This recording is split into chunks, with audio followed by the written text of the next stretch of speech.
Halo teman-teman semua, perkenalkan nama saya Zamzam, guru SD di Kabupaten Kutai Kartanegara. Kali ini kita akan ngobrolin dua artikel tentang pendidikan. Artikel pertama berjudul Membangun Kualitas Pendidikan di Indonesia dalam Mewujudkan SDGs. Nah, artikel ini diterbitkan oleh jurnal Basic Edu, dan artikel kedua itu akan mengulas dampak pembangunan infrastruktur pendidikan di wilayah pedesaan negara berkembang. Nah, sebetulnya video ini saya buat ini berkaitan dengan tugas kuliah saya. Nah, yang jadi pertanyaan dari kedua artikel tersebut adalah apakah masalah yang ada di artikel ini juga kita rasakan di sekolah kita? Lalu, apa solusinya? Dan bagaimana kaitannya dengan modul studi komparatif pendidikan dasar?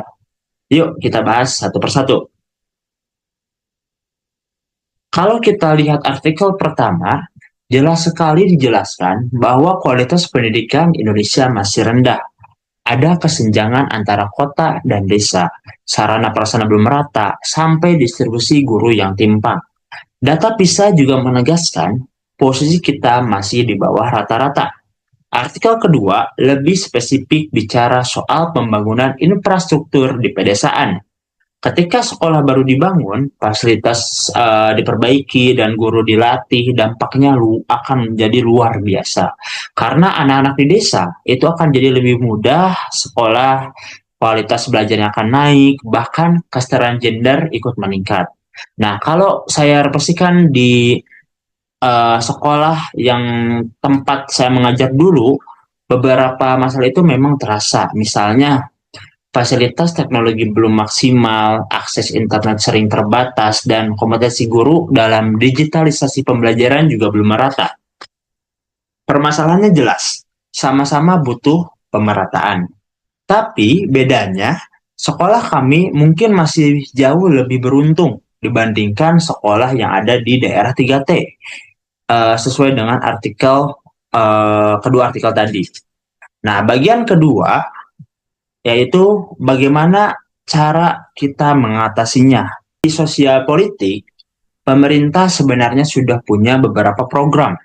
Ada program BOS untuk mendukung operasional sekolah, sekolah satu atap atau SATAP untuk daerah terpencil, lalu SM3T yang mengirim guru ke daerah 3T, serta kurikulum merdeka yang memberi fleksibilitas bagi guru dan siswa.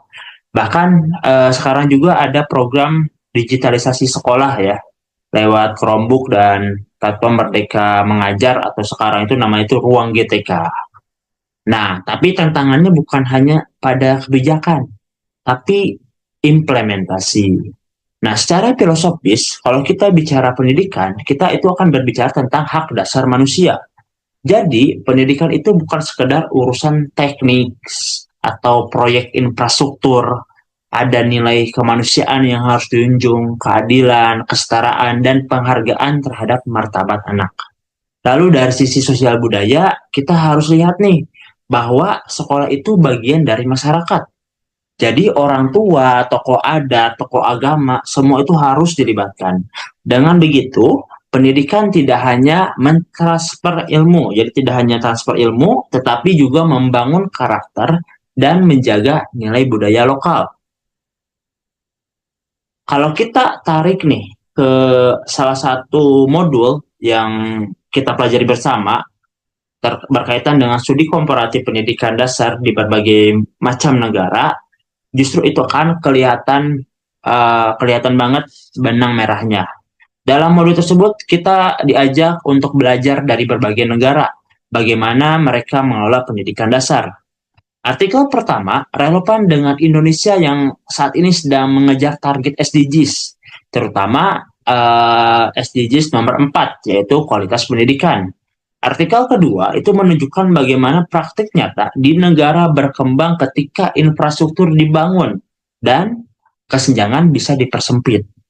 Nah, secara filosofis ini mengingatkan kita pada pandangan John Dewey bahwa pendidikan itu adalah proses sosial yang harus mempersiapkan anak untuk hidup di masyarakat. Begitu juga dengan pandangan dari Fowler Fire. Paulo Freire, yang menekankan pendidikan sebagai jalan pembebasan, bukan sekedar transfer pengetahuan. Nah, dua artikel ini membuktikan bahwa pendidikan baru bisa adil kalau ia menjawab sebuah persoalan nyata dalam masyarakat, baik itu kesenjangan ekonomi, budaya, maupun geografis.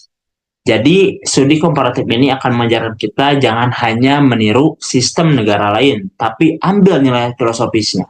Misalnya, keadilannya, pemerataannya, partisipasi masyarakatnya, lalu kita terapkan nih sesuai dengan konteks Indonesia. Jadi kesimpulannya, pendidikan berkualitas itu bukan sekedar target pemerintah, tapi tanggung jawab bersama dari kebijakan, infrastruktur, guru, masyarakat, mari semuanya harus bersinergi. Nah, kalau kedua artikel ini kita kaitkan dengan pengalaman kita di sekolah, jelas masih banyak PR. Tapi kabar baiknya ada banyak jalan menuju perbaikan. Nah, pendidikan itu harus jadi alat untuk membebaskan manusia, mencerdaskan kehidupan bangsa, dan membangun keadilan sosial bagi kita semua.